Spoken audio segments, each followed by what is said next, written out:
Hello दोस्तों, स्वागत है आप सभी के आपके अपने चैनल पवन स्मार्ट स्टडी पर।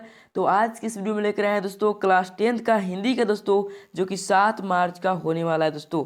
जैसे कि 18 मार्च का एग्जाम हुआ था, मगर जो है पेपर लीक होने के कारण जो है रद्द कर दिया गया है, जो कि 7 मार्च का होने वाला है दोस्तों आप लोग का एग्जाम, और 8 मार्च का दोस्तों साइंस का। ठीक है, तो आज की इस वीडियो में दोस्तों हम लोग हिंदी का कुछ मोस्ट इंपोर्टेंट क्वेश्चन सब्जेक्टिव का देखेंगे दोस्तों, ताकि आपको बोर्ड एग्जाम में हेल्प होके आप वैसे क्वेश्चन पर ध्यान देंगे दोस्तों जो क्वेश्चन आपका बोर्ड एग्जाम में आया था उस क्वेश्चन पर नहीं दोस्तों, क्योंकि वो क्वेश्चन जो है आने का कम संभावना है। जो नहीं आया था ना उस पर आप लोग ज़्यादा ध्यान दीजिएगा तो बेहतर रहेगा। ठीक है, चलिए शुरू करते हैं। उससे पहले दोस्तों अगर आपको वीडियो पसंद लगेगी तो वीडियो को लाइक कर दीजिएगा, और चैनल पर नए होंगे दोस्तों चैनल को भी सब्सक्राइब कर दीजिएगा। ठीक है, चलिए शुरू करते हैं। और आपको बता दें दोस्तों कि आप लोग का जो एक न्यू चैनल है उसको भी आप लोग जाइए सपोर्ट कीजिए, उस पर आपको एक वीडियो चढ़ चुका है, उसको भी आप लोग देख लीजिएगा। ठीक है, तो देखिए दोस्तों आपका जो है मोस्ट इंपोर्टेंट क्वेश्चन क्या है सब्जेक्टिव के दोस्तों, जो कि आपके लिए ये मोस्ट होने वाला है। क्या है दोस्तों, देख लीजिए, सभी लोग ध्यान देंगे। 39 नंबर इसको आप लोग क्वेश्चन पर ना ध्यान देंगे, आपका ये मोस्ट इंपोर्टेंट क्वेश्चन है। ठीक है, क्या है कि एक कहानी यह भी आत्मकथा में लेखिका के पिता ने रसोई को भटियार खाना कहकर क्यों संबोधित किया। ठीक है, देखिए दोस्तों जो क्वेश्चन आया था ना उसमें से भी आ सकता है, लेकिन हाँ ज़्यादा संभावना नहीं आने का, इसलिए आप लोग ध्यान देंगे दोस्तों। जो क्वेश्चन नहीं आया है उस पर आप लोग फोकस करेंगे। ठीक है, और आप लोग जरूर कमेंट करेंगे दोस्तों कि इसमें से कौन कौन सा जो क्वेश्चन आया है आप लोगों का एग्जाम में। ठीक है, आया था जो 18 तारीख हुआ था। देख लीजिए आंसर क्या आप लोग लिखिएगा दोस्तों। आंसर ये लिखिएगा कि लेखिका के पिता का आग्रह रहता था कि वह रसोई से दूर रहे। वे रसोई को भटियारा खाना कहते थे। उनका कहना था कि रसोई के इस भटियार खाने में रहने से व्यक्ति की प्रतिभा और क्षमता भट्टी में चली जाती है, अर्थात नष्ट हो जाती है। वे इसे समय की बर्बादी मानते थे। ठीक है, समय की बर्बादी मानते थे दोस्तों। तो इस तरह से आपको आंसर लिख देना है। ठीक है, आगे देख लीजिए दोस्तों क्या है अगला क्वेश्चन। बिस्मिल्लाह खां को शहनाई की मंगल ध्वनि का नायक क्यों कहा गया है। तो देख लीजिए, शहनाई मंगल ध्वनि का वाद्य है। भारत में जितने भी शहनाई वादक हुए हैं उनमें बिस्मिल्लाह खां का नाम सबसे ऊपर है। उनसे बढ़कर सुरीला शहनाई वादक और कोई नहीं हुआ, इसलिए उन्हें शहनाई की मंगल ध्वनि का नायक कहा गया है। ठीक है दोस्तों, आगे देख लीजिए 41 नंबर।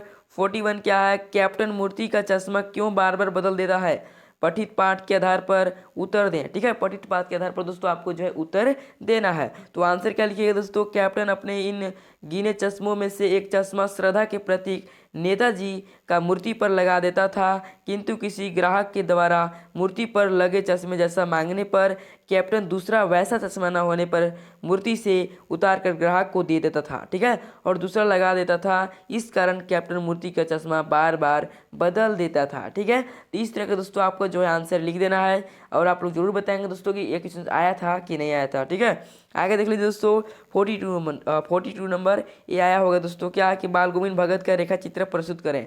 ठीक है, इस पर ध्यान देंगे। क्या है कि नाम बाल गोविंद भगत गृहस्थ होते हुए भी सन्यासी उम्र पर मंझोले कद के गोरे चिट्टे व्यक्ति थे। बाल सफ़ेद एवं नूरानी चेहरा, चमकदार कमर में सिर्फ एक लंगोटी और सिर पर कबीरपंथी कनफटी टोपी यह थी उनकी वेशभूषा। हाथ में खंजड़ी, तलीन होकर प्रभु भजन का गायन करना यही उनकी दिनचर्या थी। ठीक है, आगे देख लीजिए नेक्स्ट क्वेश्चन क्या है। नेक्स्ट क्वेश्चन है दोस्तों, स्मृति को पाथेय बनाने के से कवि का क्या आशय है। तो देख लीजिए, स्मृति को पाथेय बनाने से कवि का यह आशय है कि जीवन में जो थोड़े बहुत मधुर क्षण आए थे, अर्थात जब उसका मिलन प्रिय के साथ हुआ था, उन क्षणों की स्मृति ही जीवन का सहारा है। उसी स्मृति के सहारे वह जी रहा है। अब जबकि वह चलते चलते थक गया है, तब उसके मार्ग में यही सहारा रह गया है कि वह पुरानी स्मृतियों को संजोए रहे। ठीक है, आगे देख लीजिए 44 नंबर क्या है दोस्तों। 44 है, कवि के अनुसार फसल क्या है दोस्तों। कवि के अनुसार जो है फसल क्या है, तो इसका आंसर देख लीजिए। कवि के अनुसार फसल पानी, मिट्टी, धूप, हवा एवं मानव श्रम का मिला जुला रूप है। इसमें सभी नदियों के पानी का जादू समाया हुआ है। कवि के अनुसार फसल नदियों के पानी का जादू, मनुष्य के हाथों के स्पर्श की महिमा, पूरी भूरी काली मिट्टी का गुणधर्म, सूरज की किरणों का रूपांतर तथा हवा की थिरकन का सिमटा हुआ संकोच है। इस प्रकार फसल प्रकृति और मनुष्य के परस्पर सहयोग की सृजनात्मक परिणति है दोस्तों। ठीक है। आगे देख लीजिए अगला क्वेश्चन क्या है दोस्तों, नेक्स्ट क्वेश्चन देख लीजिए, ध्यान देंगे आप लोग। नेक्स्ट क्वेश्चन है कि संगीतकार जैसे व्यक्ति संगीत के अलावा और किन किन क्षेत्रों में दिखाई देते हैं। देख लीजिए संगीतकार जैसे संगीत के अलावा इन क्षेत्रों में दिखाई देते हैं, नाटक के क्षेत्र में दोस्तों, नृत्य के क्षेत्र में, ठीक है।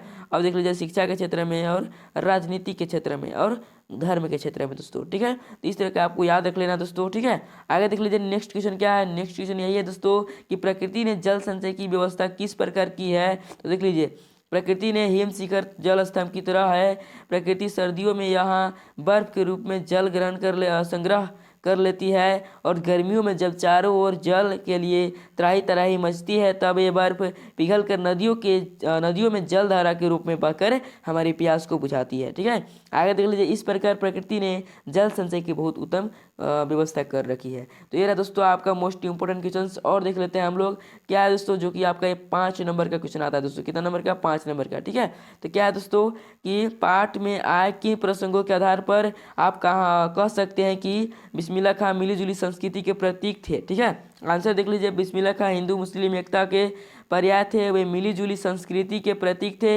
वे काशी के संकट मोचन मंदिर में हनुमान जयंती के अवसर पर आयोजित संगीत सभा में अवश्य सम्मिलित होते थे। वे बालाजी के मंदिर के नौबत खाने में शहनाई का रियाज नियमित रूप से करते थे। वे जीवन भर विश्वनाथ मंदिर में शहनाई बजाते रहे। आगे देख लीजिए, आगे है रहे हो गया।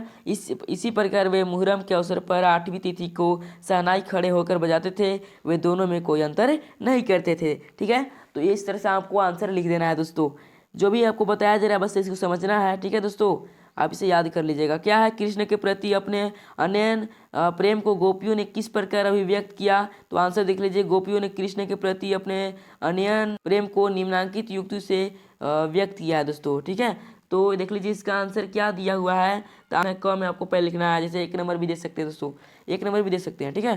क्या है कि वे स्वयं को कृष्ण रूपी गुड़ पर लिपटी हुई चींटी कहती है। आगे है कि वे स्वयं को हारिल पक्षी के समान कहती है जिसने कृष्ण प्रेम रूपी लकड़ी को दृढ़ता से थमा हुआ है, ठीक है। आगे देख लीजिए ग में क्या है, वे मन वचन और कर्म से कृष्ण को मन में धारण किए हुए हैं। आगे है कि वे जागते सोते दिन रात और यहाँ तक कि अपने सपने में भी कृष्ण का नाम रटती रहती है। आगे देख लीजिए अंग में क्या है, वे कृष्ण से दूर ले जाने वाले योग संदेश को सुनते ही व्यथित हो उठती है। आपका जो है मोस्ट इंपोर्टेंट है दोस्तों, इससे आप लोग याद कर लीजिएगा, ठीक है ना। आगे देख लीजिए दोस्तों, अथवा में जो है क्या है, अथवा में दे सकता है भाव स्पष्ट करें, ठीक है। तो इसको आप लोग पढ़ लीजिएगा दोस्तों क्या लिखा है। तो देख लीजिए इसका भाव स्पष्ट यही होगा दोस्तों कि कभी बादल में क्रांति का स्वर सुनता है, वह उसके गड़गड़ाते स्वर पर मोहित होकर कहता है, हो बादल तुम खूब गरजो कड़को, ठीक है। आगे देख लीजिए क्या है, गड़गड़ाओ तुम अपनी भयंकर गर्जन तर्जन से इस आकाश को घेर लो। तुम्हारे केस कितने सुंदर काले और घुंघराले हैं, ये कल्पना के विस्तार के समान घने हैं। कभी बादल को कवि की संज्ञा देते हुए कहता है, अपने हृदय में बिजली की चमक छिपाए हुए हो, कभी संसार को नया जीवन देने वाले हो, कभी तुम अपनी भावनाओं में वज्र छिपाकर समूचे संसार में जोश का पौरुषमय स्वर भर दो। हे बादल तुम गरजो गड़गड़ाओ, ठीक है। तो ये दोस्तों आपका जो है भाव स्पष्ट है, ठीक है। आगे देख लीजिए दोस्तों 49 यानी कि दोस्तों इंपोर्टेंट क्वेश्चन से भी है। हिरोशिमा पर लिखी कविता लेखक के अंत व बाह्य दोनों दबाव का परिणाम है, या आप कैसे कह सकते हैं दोस्तों। तो देख लीजिए हम यही कह सकते हैं कि लेखक स्वयं हिरोशिमा गया और वहाँ अस्पताल में अणु विस्फोट से घायल लोगों को देखा। इस प्रकार उसे प्रत्यक्ष अनुभव हुआ, पर अभी अनुभूति का होना शेष था और अनुभूति अनुभव की अपेक्षा ज़्यादा गहरी चीज़ है। एक दिन जब उसने हिरोशिमा की सड़क पर घूमते हुए एक झुलसे पत्थर को देखा तब उस पर अंत दबाव पड़ा। पहला प्रभाव बाह्य था, जब दोनों प्रभाव संयुक्त हुए तब लेखक के भीतर की आकुलता जागी। क्या दोस्तों, आकुलता जागी या बुद्धि यानी कि बाह्य के क्षेत्र से बढ़कर संवेदना अंतः क्षेत्र में आ गई। कभी इससे अपने को अलग न कर सका और अचानक एक दिन हिरोशिमा कविता का जन्म हो गया, ठीक है। यह कविता उसने जापान में नहीं भारत लौटकर रेलगाड़ी में बैठे बैठे लिखी, ठीक है। तो इस तरह से आपको आंसर लिख देना है। 50 देख लीजिए क्या है दोस्तों, निम्नांकित में से संकेत बिंदुओं के आधार पर किसी एक विषय पर लगभग 150 शब्दों में निबंध लिखे। जैसे कि दोस्तों आपको पिछले 4-5 वीडियो भी मतलब जो 18 तारीख की एग्जाम हुआ था तो उस वीडियो को भी देख लीजिएगा दोस्तों, क्योंकि वो भी इंपॉर्टेंट होगा, जो कि क्वेश्चन नहीं आया था ना जो किसी नया आया था उस पर ज़्यादा ध्यान देंगे आप लोग, ठीक है। तो देख लीजिए क्या है दोस्तों संकेत बिंदु में कि भारतीय कृषक अथवा भारत का किसान, ठीक है। देख लीजिए सरल जीवन परिश्रम अभाव दुर्व्यवस्था के कारण निष्कर्ष। तो इसे आप लोग देख लीजिए दोस्तों, इसको पढ़ नहीं रहे क्योंकि बड़ा आंसर है, तो आप लोग इसे खुद देख लेंगे क्या कहना चाह रहा है, ठीक है। तो हम नीचे नीचे धीरे धीरे ऊपर कर रहे हैं दोस्तों, इसे आप लोग देखते रहिए, ठीक है। देख लीजिए ये दोस्तों आपका आंसर।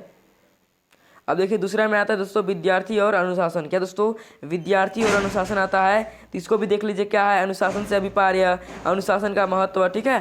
तो ये दोस्तों इसके आगे आपको यहाँ से लिखना है, सब अपने पूरे नहीं हो पाते, ठीक है। फिर देख लीजिए अनुशासनीयता का कारण, ठीक है, उपसंहार। फिर 3 नंबर में सरहुल है दोस्तों, तो इसको भी आप लोग देख लीजिएगा क्या कहना चाह रहा है, परिचय। आप लोग इस तरह क्वेश्चन पूछता है दोस्तों, सरहुल क्या है, ठीक है, सरहुल के बारे में आपको लिखना है दोस्तों, ठीक है। इसके बारे में आप लोग लिख दीजिएगा, सरहुल क्यों मनाया जाता है, सरहुल का मनाने का क्या कारण है दोस्तों, ठीक है। इस तरह का आप लोग क्वेश्चन जरूर कर लीजिएगा। आगे देख लीजिए यहाँ आगे है 51 नंबर, देख लीजिए दोस्तों, जो कि आपके लिए मोस्ट इंपोर्टेंट है। क्या है कि अपने भाई के विवाह में शामिल होने के लिए मित्र को पत्र लिखें। तो आपको पत्र लिखने सिखा दिए हैं दोस्तों, किस तरह से आपको पत्र लिख देना है, कहीं भी जाना है या छुट्टी लेना है दोस्तों, तो उसके लिए हम आपको लेटर लिखने सिखा दिए हैं। तो देख लीजिए किस तरह से लिखा हुआ है, इसी तरह से आपको लिख देना है दोस्तों।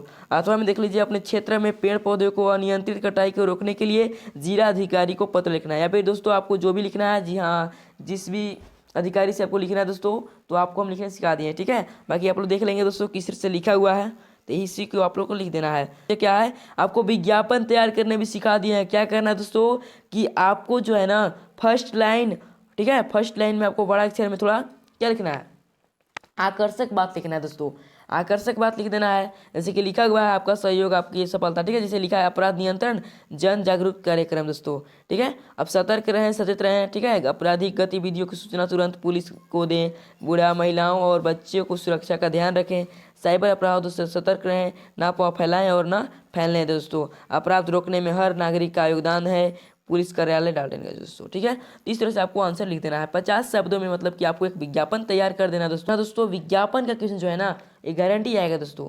विज्ञापन का क्वेश्चन हर साल पूछता है, यानी कि विज्ञापन आपको तैयार करने के लिए बोल देगा 5 नंबर का दोस्तों। कितना नंबर का, 5 नंबर का, 5 नंबर का लेटर हो गया, ठीक है। और निष्कर्ष वाला हो गया दोस्तों 5 नंबर का, 15 नंबर तो इसी हो गया दोस्तों। एक क्वेश्चन जो है ना, एक तो यह था आपका इंपॉर्टेंट क्वेश्चन।